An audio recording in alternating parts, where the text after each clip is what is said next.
अगर आप small cap fund में एसआईपी कर रहे हो तो ये वीडियो एंड तक जरूर देखिए, क्योंकि पिछले एक साल में निफ्टी स्मॉल कैप ने -7% का रिटर्न दिया है, लेकिन ये फंड जिसके बारे में मैं अभी बताऊंगा इसने सिर्फ -3% का रिटर्न दिया है। जब मेरी टीम ने रिसर्च किया इसके बारे में तब हमें ये पता चला कि ये स्मॉल कैप फंड में जो इन्वेस्टमेंट है वो 50% से भी ज्यादा लार्ज कैप स्टॉक्स है।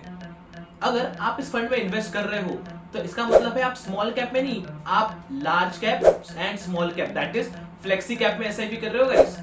फंड का नाम जानना है तो ये वीडियो एंड तक जरूर देखिए। उससे पहले हम एक छोटा सा चीज समझ लेते हैं कि हम स्मॉल कैप में एसआईपी क्यों करते हैं। क्योंकि स्मॉल कैप लॉन्गर टेन्योर के लिए हायर ग्रोथ पोटेंशियल दिखाता है। स्मॉल कंपनीज को पहले ही आइडेंटिफाई करता है, मतलब जो कंपनी साइज में छोटी होती है उनको ये फंड मैनेजर पहले ही आइडेंटिफाई कर लेते हैं। जैसे एग्जांपल लेते हैं बीएससी का। बीएससी 2021 में 68 रुपीस का स्टॉक था एंड अब ऑलमोस्ट 2300 के आसपास है, ऑलमोस्ट 35x का रिटर्न दिया है। इसमें मैंने दो टाइम स्प्लिट दिया था बीएससी ने, वो कंसीडर ही नहीं किया है। लेकिन ये म्यूचुअल फंड में तो 50% लार्ज कैप स्टॉक्स है एंड लार्ज कैप स्टॉक्स आने वाले 5 साल में क्या आपको 35x का रिटर्न दे सकते हैं? Possibly not.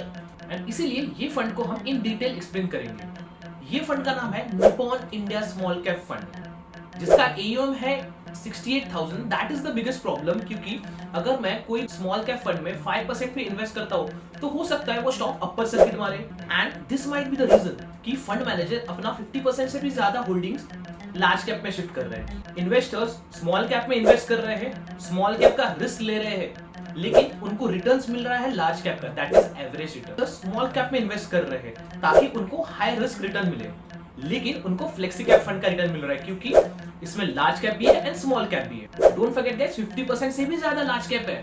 Third reason and most important reason is opportunity cost. Opportunity cost मतलब स्मॉल कैप में सबसे बड़ा अल्फा बनता है जब आपका एसआईपी बड़े टेन्योर का होता है, जहां पे आपकी छोटी कंपनी बड़ी बनती है।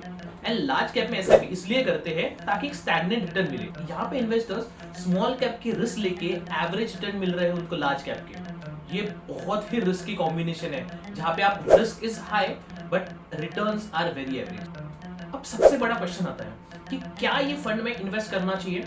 आई वुड सजेस्ट, अगर आप एक न्यू इन्वेस्टर हो तो कोई ऐसा फंड ढूंढिए जो स्मॉल कैप बोल के स्मॉल कैप में इन्वेस्ट कर रहा है, ये लार्ज और स्मॉल कैप की खिचड़ी नहीं कर रहा। एंड अगर आप पहले से ही इस म्यूचुअल फंड में इन्वेस्ट कर रहे हो तो मेक श्योर कीजिए आपका लार्ज कैप का जो एक्सपोजर है स्टॉक्स का, वो स्टॉक्स और इस फंड के स्टॉक्स कॉमन ना हो, क्योंकि जब ये स्टॉक्स गिरेंगे आपका लार्ज कैप, आपका स्मॉल कैप, आपका फ्लेक्सी कैप सब गिरेगा। फिर आपके दिमाग में और एक क्वेश्चन आया होगा कि अगर निप्पॉन इंडिया स्मॉल कैप नहीं तो दूसरा कौन सा स्मॉल कैप है बेटर? आई वुड सजेस्ट एक ऐसा फंड ढूंढिए जिसका एयूएम बड़ा नहीं हो, जिसका एक्सपेंस रेशियो थोड़ा कम हो, जो स्मॉल कैप बोल के स्मॉल कैप में ही इन्वेस्ट कर रहा हो। एंड गाइस मोस्ट इंपॉर्टेंट, आप डायरेक्ट फंड में इन्वेस्ट कीजिए, रेगुलर फंड्स में नहीं, क्योंकि डायरेक्ट फंड्स का एक्सपेंस रेशियो कम होता है कंपेयर टू रेगुलर फंड्स। नाम देख के आप कोई भी म्यूचुअल फंड में इन्वेस्ट मत कीजिए, खुद का रिसर्च कीजिए, अपने फाइनेंशियल एडवाइजर को पूछिए एंड ऐसे फन एंड नॉलेजेबल वीडियोस के लिए फॉलो करें मिस्टिकल फाइनेंस को।